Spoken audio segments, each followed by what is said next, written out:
당신은 지금 당신의 마음을 따라 살고 있는가? 아니면 마음의 주인으로 살고 있는가? 이 두 가지는 전혀 다른 삶이다. 마음을 따라 산다는 것은 기분이 좋으면 좋은 대로 흘러가고 기분이 나쁘면 나쁜 대로 끌려다니는 삶이다. 누군가 한마디 툭 던진 말에 하루 종일 마음이 쓰이고 자식에게 서운한 일이 생기면 며칠째 그 생각에서 빠져나오지 못하고 남들이 나를 어떻게 볼까 하는 걱정이 아침부터 저녁까지 마음을 어지럽히는 삶이다. 혹시 당신도 이런 경험을 하고 있지 않는가? 분명히 잊어버리겠다고 결심했는데 자꾸만 그 생각이 떠오르고 마음을 다잡겠다고 다짐했는데 어느새 또 흔들리고 있는 자신을 발견하지 않았는가? 그것이 바로 마음의 주인이 되지 못하고 마음에게 끌려다니는 삶의 모습이다. 법정 스님께서는 무소유라는 글 속에서 이렇게 쓰셨다. 마음을 따르지 말고 마음의 주인이 되라고 옛사람들은 말한 것일까? 이 짧은 한 문장이 스님의 마음 속에서 평생의 화두로 살아 숨쉬었다. 스님께서는 분명히 알고 계셨다. 마음이란 것이 얼마나 제멋대로 흘러다니는지를. 너그러울 때는 온 세상을 다 받아들이다가도 한번 옹졸해지면 바늘 하나 꽂을 여유조차 없어지는 것이 사람의 마음이다. 그 마음을 돌이키기란 결코 쉬운 일이 아니다. 그러나 그것이 내 마음이라면 그 누구도 아닌 나 자신이 다스릴 수 있어야 한다. 그렇지 않으면 평생 남의 말 한마디에 세상의 바람 한 줄기에 이리저리 흔들리다 세상을 마감해야 한다. 오늘 이야기는 바로 이것에 관한 것이다. 내 마음의 주인이 된다는 것이 무엇인지, 왜 나이가 들수록 마음의 주인이 되는 일이 더욱 절실해지는지, 그리고 법정 스님의 가르침을 통해 우리가 어떻게 그 길을 걸어갈 수 있는지를 함께 들여다보려 한다. 지금 마음이 무겁거나 자꾸만 남의 말에 상처를 받거나 지나간 일에 매여 앞으로 나아가지 못하고 있다면 이 이야기를 끝까지 함께 해주시기 바란다. 이 이야기가 당신의 마음에 작은 등불 하나 켜줄 수 있기를 바란다. 마음의 주인이 되지 못한 삶이 어떤 것인지를 가장 잘 보여주는 이야기가 법정 스님의 난초 이야기다. 스님께서는 어느 날 달해원으로 옮겨오실 때 어떤 스님으로부터 난초 2분을 선물로 받으셨다. 처음에는 그저 아름다운 선물이었다. 그런데 스님께서 그 난초를 가꾸기 시작하면서부터 이상한 일이 일어났다.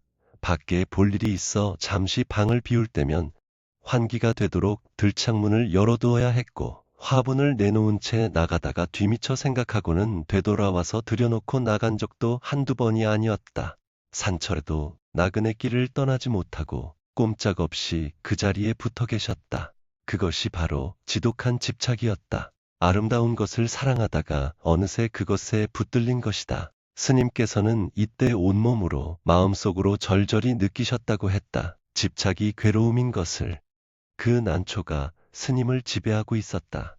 스님의 발걸음을 묶고 스님의 마음을 붙들고 스님의 하루를 장악하고 있었다. 출가한 수행자의 마음이 작은 화분 하나에게 끌려다니고 있었던 것이다. 이것을 깨달은 스님께서는 며칠 후 난초처럼 말이 없는 친구가 찾아왔을 때 선뜻 그의 품에 화분을 안겨주셨다. 그때 스님께서 느끼신 것이 무엇이었는지를 스님은 이렇게 표현하셨다. 비로소 나는 얽매임에서 벗어난 것이다. 날듯 홀가분한 해방감. 3년 가까이 함께 지낸 난초를 떠나보냈는데도 서운하고 허전함보다 홀가분한 마음이 앞섰다고 하셨다. 이것이 바로 마음의 주인이 된 순간의 감각이다. 놓아주었을 때 비로소 자유로워지는 그 감각. 당신의 마음을 지금 무엇이 붙들고 있는가? 혹시 자식이 나를 알아주지 않는다는 서운함이 마음 한 귀퉁이를 차지하고 있지는 않는가? 오래전 누군가에게 받은 상처가 아직도 마음 깊은 곳에서 자리를 지키고 있지는 않는가? 남들이 나를 어떻게 볼까 하는 눈치가 아침마다 나를 불안하게 만들지는 않는가? 그것들이 난초와 다를 것이 무엇인가?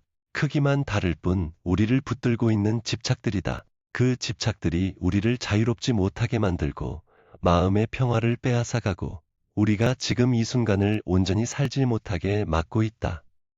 첫 번째로 마음의 주인이 되지 못하는 이유는 우리가 마음을 가만히 들여다보는 훈련을 한 번도 제대로 해본 적이 없기 때문이다. 평생 밖을 향해서만 달려왔다. 젊을 때는 직장을 얻어야 하고 집을 마련해야 하고 자식을 키워야 했다. 40대에는 집안의 기둥으로서 위아래를 다 감당해야 했고 50대에는 뒤를 돌아볼 겨를도 없이 노후를 걱정했다. 60대가 되어서야 조금 숨이 트이는가 싶지만 그때는 이미 마음을 들여다보는 것이 낯설고 두렵다. 평생 밖만 보고 살았으니 안을 들여다보는 법을 모르는 것이다.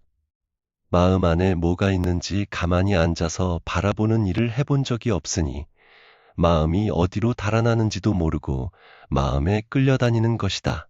법정 스님께서는 조용히 앉아 있을 줄 모르면 진짜 중요한 것을 알아차릴 수 없다고 하셨다. 세상은 늘 시끄럽고 우리는 그 소음 속에서 마음의 소리를 잃어버렸다. 아침에 눈을 뜨자마자 무언가 할 일을 찾고 잠시 혼자 있으면 불안하고 가만히 앉아 있으면 왠지 모르게 허전하다. 그래서 자꾸만 밖으로 나가려 하고 사람을 만나려 하고 무언가로 마음을 채우려 한다. 그런데 마음을 들여다보는 훈련 없이는 아무리 사람을 많이 만나도 아무리 바쁘게 살아도 마음의 주인이 될 수 없다. 바깥에서 아무리 많은 것을 채워봐도 안이 비어 있으면 채워지지 않는 것이다. 마음을 가만히 들여다본다는 것이 어려운 일처럼 들릴 수 있다. 그런데 사실 그것은 멀리 있는 일이 아니다. 오늘 누군가에게 서운한 말을 들었을 때 그 서운함을 향해 잠깐 멈춰서는 것이다. 이 서운함이 어디서 오는 것인가? 상대방이 나쁜 사람이어서 서운한 것인가? 아니면 상대방이 나를 알아주기를 바라는 내 기대가 충족되지 않아서 서운한 것인가? 이 둘은 전혀 다른 문제다. 전자라면 상대방이 바뀌어야 해결되지만 후자라면 내가 바뀌어야 해결된다. 그 차이를 보는 것이 마음을 들여다보는 것이다. 그 작은 멈춤에서부터 마음의 주인이 되는 일이 시작된다. 두 번째로 마음의 주인이 되지 못하는 이유는 다른 사람의 시선을 지나치게 의식하기 때문이다. 우리는 참으로 오랫동안 남의 눈을 보며 살아왔다. 어릴 때는 부모님의 시선을 신경 쓰며 자랐고 학교에서는 선생님의 눈치를 봐야 했고 직장에서는 상사와 동료들이 나를 어떻게 보는지가 늘 마음에 걸렸다. 결혼을 하고 나서는 배우자의 눈길이 있고 자식을 낳고 나서는 그 자식들이 나를 어떻게 생각하는지가 중요해진다. 이쯤 되면 평생 한 번도 남의 시선에서 자유로웠던 적이 없다는 것을 알게 된다. 나이가 들면 좀 자유로워질 것이라고 생각했다. 그런데 이상하게도 나이가 들수록 더 남의 눈이 신경 쓰이는 경우가 많다. 자식들이 나를 어떻게 보는지, 며느리가 나를 어떻게 대하는지, 동네 사람들이 나에 대해 무슨 말을 하는지가 여전히 마음을 차지한다. 심지어 자식이 잘된 집과 우리 집을 비교하면서 스스로 작아지는 경험도 한다. 이 모든 것이 남의 시선에 마음을 빼앗긴 결과다. 내 마음을 내가 쓰지 못하고 남이 쓰고 있는 것이다. 법정 스님께서는 이렇게 말씀하셨다. 그 사람은 그 사람의 길이 있고 나는 나의 길이 있다. 방향 없이 속도만 내는 사람에게는 멈춤이 필요하고 남의 길을 부러워하는 사람에게는 자기 자리의 소중함을 일깨워야 한다. 다른 집 자식과 내 자식을 비교하는 것은 다른 사람의 길을 내 마음으로 걷겠다는 것과 같다. 남의 며느리와 내 며느리를 비교하는 것도 마찬가지다. 그 비교가 자신을 괴롭히고 내 주변 사람들을 괴롭히고 결국 아무도 행복하지 않게 만든다. 내 마음을 남의 삶을 저울질하는 데 쓰는 것은 가장 낭비스러운 일이다. 진정으로 마음의 주인이 된 사람은 남과 비교하지 않는다. 비교할 기준이 밖에 있는 것이 아니라 안에 있기 때문이다. 어제의 나보다 오늘의 내가 조금 더 평화로운가? 어제보다 오늘 마음이 조금 더 가벼운가? 이것이 기준이 되어야 한다. 남의 집 잔치에 마음이 쏠려 있는 동안 내 집의 소박한 행복을 놓치는 것이다. 법정 스님께서는 스스로 행복하라고 하셨다. 다른 사람이 나를 행복하게 해주기를 기다리지 말고 남보다 더 가지기를 기다리지 말고 지금 여기 있는 것들 안에서 스스로 행복을 찾으라는 말씀이다. 이것이 마음의 주인이 된 사람의 모습이다. 세 번째로 마음의 주인이 되지 못하는 이유는 지나간 것에 마음을 붙들어 두기 때문이다. 우리는 얼마나 자주 이미 끝난 일을 마음속에서 되풀이하는가. 10년 전 형제와 있었던 다툼, 자식에게 상처받은 말 한마디, 오래전 억울하게 당했던 일들이 마치 어제 일처럼 마음에서 살아난다. 잠자리에 들었을 때, 혼자 밥을 먹을 때, 산책을 할 때 그 기억들이 불쑥 찾아와서 마음을 어지럽힌다. 그때 왜 그런 말을 했을까? 그때 왜 그렇게 참았을까? 그때 그 사람이 어떻게 나에게 그럴 수 있었을까 하는 생각들이 꼬리에 꼬리를 물고 이어진다. 40대와 50대에는 그래도 바쁘니까 잠시 잊을 수 있었다. 그런데 60대, 70대가 되어 바쁜 일이 줄어들면 그 지나간 기억들이 더 자주 찾아온다. 마음에 쓸모없는 짐들이 차곡차곡 쌓여 있는데 새로 채울 일이 줄어드니 그 짐들이 더 크게 느껴지는 것이다. 그래서 나이 드신 분들 중에 옛날 상처 이야기를 자주 꺼내는 분들이 계신다. 그분들이 나쁜 것이 아니다. 그 짐들을 아직 내려놓지 못한 것이다. 지나간 것을 마음에서 놓아주는 것. 그것이 마음의 주인이 되는 데 있어서 가장 중요하고도 가장 어려운 일이다. 법정 스님께서는 버리고 떠나기라는 글에서 삶이란 무언가를 끊임없이 버려가는 과정이라고 하셨다. 젊을 때 꿈꾸던 것들도 버려야 하고, 나이 들어 쌓인 서운함도 버려야 하고, 오래된 고집도 버려야 한다. 버린다는 것이 포기가 아니다. 버린다는 것은 지금 이 순간을 온전히 살기 위해 과거라는 무거운 짐을 내려놓는 것이다. 등에 무거운 짐을 지고 걷는 사람과 가볍게 걷는 사람 중 누가 더 멀리, 더 아름다운 풍경을 보며 걸어갈 수 있겠는가? 지나간 상처, 지나간 억울함, 지나간 후회를 등에 지고 나머지 인생을 걷는 것은 너무도 힘겨운 일이다. 용서가 어렵다고 말하는 분들이 많다. 그 사람이 잘못을 했는데 어떻게 용서를 하느냐고 한다. 그런데 법정 스님의 가르침을 따르자면 용서는 그 사람을 위한 것이 아니다. 나를 위한 것이다. 그 사람에 대한 원망을 마음에 품고 있는 것은 독이 든 음료를 내가 마시면서 그 사람이 죽기를 기다리는 것과 같다.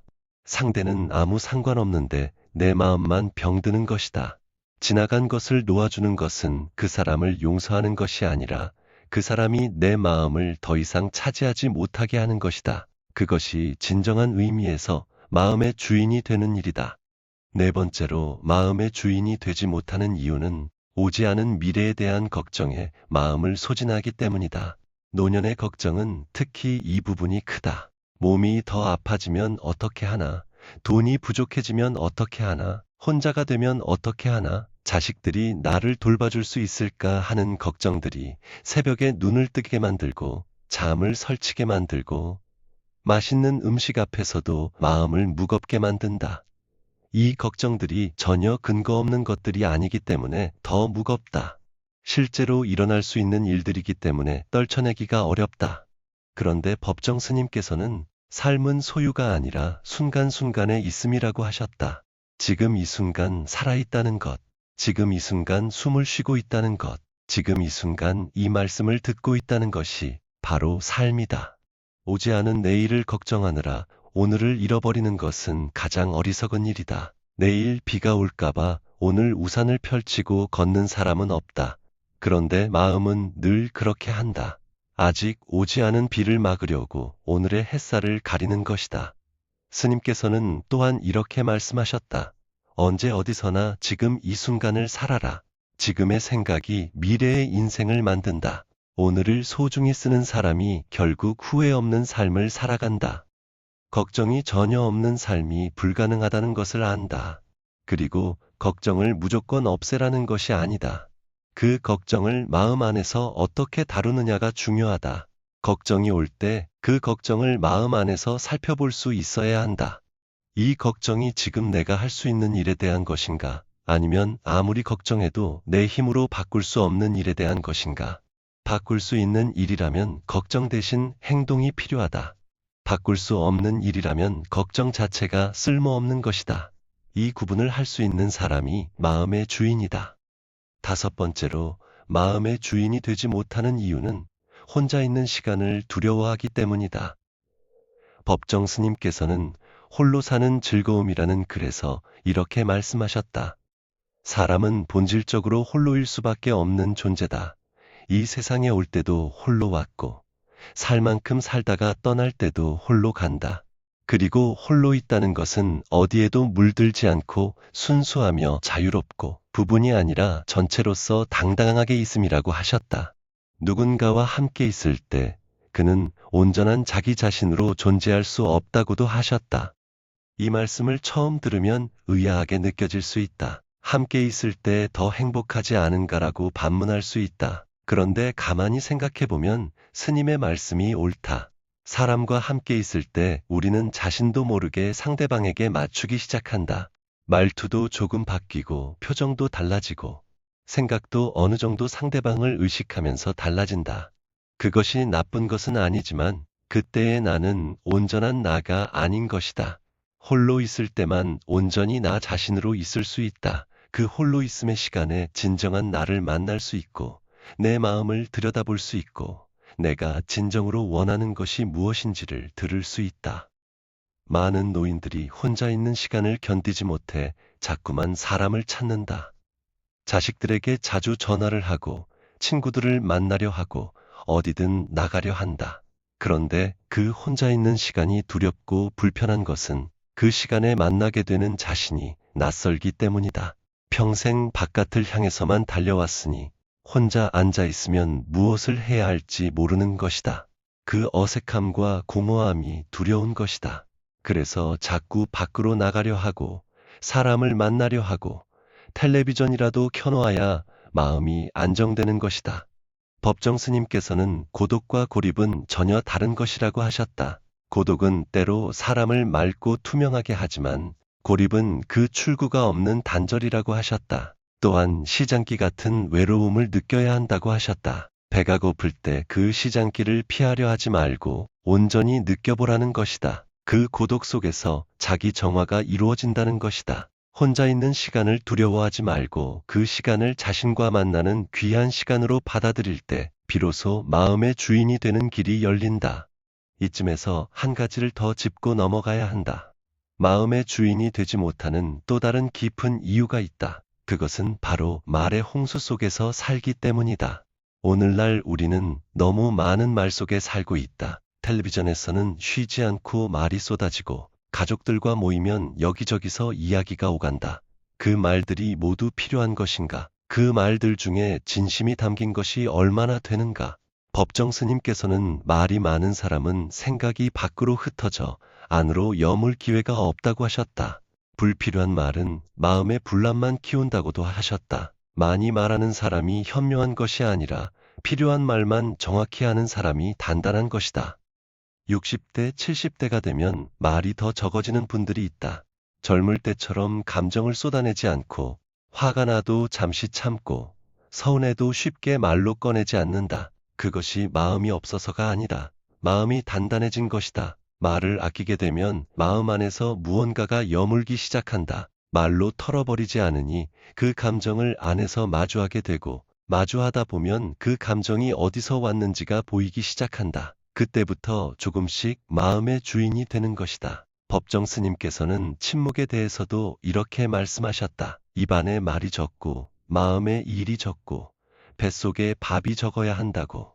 많은 것을 채우는 것이 아니라 적게 갖고 비워내는 것이 맑은 삶의 방식이라는 것이다. 주변을 한번 살펴보라. 나이가 들었는데도 늘 마음이 분주한 분들이 있다. 어디서 무슨 일이 있었다더라. 누가 어떻게 됐다더라. 남의 집 이야기로 하루를 채운다. 그런 분들의 표정을 보면 무언가 항상 쫓기는 느낌이 있다. 마음이 늘 밖에 있는 것이다. 반대로 말수가 적어도 만나면 마음이 편안해지는 분들이 있다. 그분들 앞에 앉으면 왠지 내 마음도 가라앉고 차분해진다. 그분들의 눈빛이 흔들리지 않기 때문이다.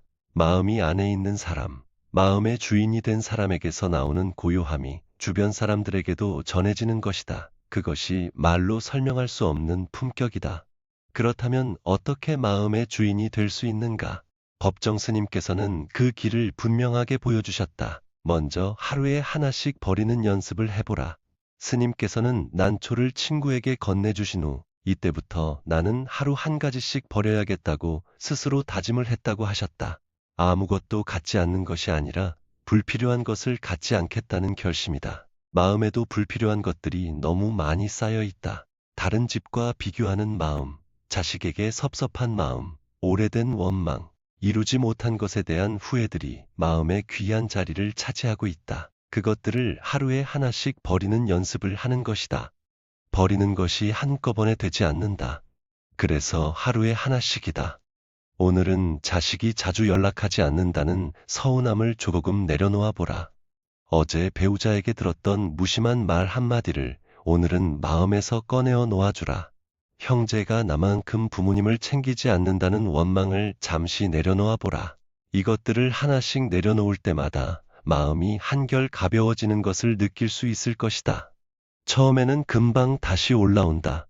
내려놓았다고 생각했는데 어느새 또 자리를 잡고 있다. 그래도 괜찮다. 다시 내려놓으면 된다. 이 반복이 수행이다. 이 반복이 마음의 주인이 되는 훈련이다.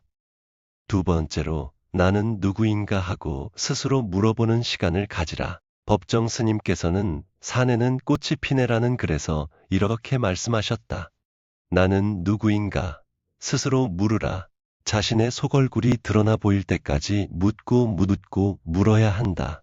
건성으로 묻지 말고 목소리 속의 목소리로 귀 속의 귀에 대고 간절하게 물어야 한다. 해답은 그 물음 속에 있다. 이 질문이 어려운 철학적인 질문처럼 들릴 수 있다. 그런데 사실 이것은 일상에서 할 수 있는 가장 실용적인 질문이다. 지금 내가 화가 난 것이 사실인가? 화가 났다면 무엇 때문에 화가 난 것인가? 정말 저 사람이 잘못해서인가? 아니면 내 기대와 다르게 되었기 때문인가? 지금 내가 외로운 것이 사실인가? 외롭다면 무엇이 없어서 외로운 것인가? 사람이 없어서인가? 아니면 내 마음이 비어서인가? 이렇게 자신에게 계속 물어가는 것이 마음을 들여다보는 것이다. 이 물음을 통해 마음이 어디서 오는지가 보이기 시작하면 그때부터 마음에 끌려다니는 것이 아니라 마음을 다룰 수 있게 된다. 세 번째로 출가자는 욕망에 따라 살지 않고 필요에 따라 살아간다는 스님의 말씀을 일상에 적용해 보라. 스님께서는 출가자는 안으로 부유한 사람이라고 하셨다. 우리가 물리적으로 출가를 할 수는 없다. 그런데 마음으로는 출가를 할 수 있다. 욕망이 이끄는 대로 살지 않고 진정으로 필요한 것이 무엇인지를 생각하며 사는 것이다. 오늘 무언가를 사고 싶은 마음이 들 때 잠깐 멈추어서 물어보라. 이것이 욕망인가? 아니면 진정으로 필요한 것인가? 누군가에게 어떤 말을 하고 싶을 때 잠깐 멈추어서 물어보라. 이 말이 상대방에게 진정으로 필요한 것인가? 아니면 나의 감정을 풀기 위한 것인가? 이 멈춤의 순간이 바로 마음의 주인이 되는 연습이다. 법정 스님께서는 또한 침묵의 미덕이 몸에 배야 한다고 하셨다. 말이 많은 사람은 생각이 밖으로 흩어져 안으로 여물 기회가 없다고 하셨다. 입안에 말이 적고 마음에 일이 적어야 한다는 말씀도 하셨다. 우리는 말로 너무 많은 것을 채우려 한다. 침묵이 불편해서 자꾸 말을 꺼내고 말을 꺼내다 보면 하지 않아도 될 말을 하게 되고 그 말이 관계에 상처를 남기기도 한다. 침묵 속에서 마음이 가라앉고 마음이 가라앉을 때 비로소 진짜 중요한 것이 보이기 시작한다. 마음의 주인이 된다는 것은 마음이 없어지는 것이 아니다. 마음이 흔들리지 않게 되는 것도 아니다. 기쁜 일이 있으면 기쁘고 슬픈 일이 있으면 슬픈 것은 여전하다. 그런데 마음의 주인이 된 사람은 그 감정에 오래 붙들려 있지 않는다. 기쁨이 올 때 기쁨을 온전히 누리고 슬픔이 올 때 슬픔을 충분히 느끼되 그것이 지나가면 담담하게 다음으로 나아갈 수 있다. 마치 가을 하늘을 지나는 구름처럼 왔다가 가는 것이 자연스럽고 구름이 지나간 후에도 하늘은 그 자리에 있다. 그 하늘처럼 있을 수 있는 것, 그것이 마음의 주인이 된 사람의 모습이다. 법정 스님께서는 스스로 행복하라고 하셨다. 그 말의 깊은 뜻을 이제 알 것 같다. 다른 누군가가 나를 행복하게 해주기를 기다리는 삶은 항상 불안하다. 자식이 자주 와주면 행복하고 자식이 오지 않으면 불행해지는 것이다. 배우자가 좋은 말을 해주면 마음이 편하고 그렇지 않으면 서운한 것이다. 이것은 행복의 열쇠를 남에게 쥐어주는 것이다. 행복의 열쇠를 내가 쥐고 있어야 한다. 그러기 위해서는 지금 이 순간, 이 작은 일상 안에서 스스로 행복을 만들어낼 수 있어야 한다. 오늘 아침 창문으로 들어오는 햇살에서, 오후에 마시는 따뜻한 차 한 잔에서, 저녁 하늘의 노을에서 스스로 아름다움을 발견할 수 있는 사람이 마음의 주인이다. 법정 스님께서는 텅 빈 항아리를 바라보고 있으면 바라보는 내 마음도 어느새 텅 비게 된다고 하셨다. 무언가를 채웠을 때보다 비웠을 때의 충만감을 텅 빈 충만이라고 하신 것이다. 역설처럼 들리지만 이것이 진실이다. 마음에서 불필요한 것들을 비워낼 때 진정한 충만이 온다. 원망과 비교와 걱정과 집착들을 하나씩 비워낼 때 그 빈자리에 고요함이 스며들고 그 고요함 속에서 진짜 나를 만나게 된다. 그 만남에서부터 마음의 주인이 되는 삶이 시작된다. 나이가 든다는 것은 지혜를 얻는 과정이어야 한다. 젊을 때는 몰라서 마음에 끌려다녔다고 할 수 있다. 그런데 이제는 알아야 한다. 마음을 따르지 말고 마음의 주인이 되어야 한다는 것을. 법정 스님께서는 나이를 먹을수록 더 자신을 가꾸어야 한다고 하셨다. 몸을 가꾸는 것도 중요하지만 마음을 가꾸는 것이 더 중요하다. 마음이 정갈한 사람은 나이가 들수록 더 아름다워진다. 표정이 편안해지고 눈빛이 따뜻해지고 말이 적어지면서 그 말 한마디 한마디에 무게가 생긴다. 그런 분들 곁에 있으면 우리도 모르게 마음이 차분해지고 편안해진다. 세상에서 가장 어려운 일이 무엇이냐고 묻는다면 자기 자신을 아는 것이라고 말한 현자들이 있었다. 그리고 자기 자신을 안다는 것은 결국 자기 마음을 아는 것이다. 마음이 어떻게 움직이는지, 무엇에 의해 흔들리는지, 무엇을 집착하고 있는지를 보는 것이다. 그것을 볼 수 있을 때 비로소 마음의 주인이 될 수 있다. 그리고 마음의 주인이 된 삶은 어떤 외부의 조건이 바뀌어도 흔들리지 않는 평화를 갖는 삶이다. 자식이 잘 오지 않아도 평화롭고, 몸이 조금 불편해도 마음은 고요하고, 가진 것이 많지 않아도 충만한 삶이다. 법정 스님께서는 불필요한 것으로부터 얼마만큼 홀가분해져 있느냐에 따라 행복의 문이 열린다고 하셨다. 홀가분해지는 것이 행복이다. 더 많이 갖는 것이 행복이 아니라 불필요한 것에서 얼마나 자유로워졌느냐가 행복의 척도다.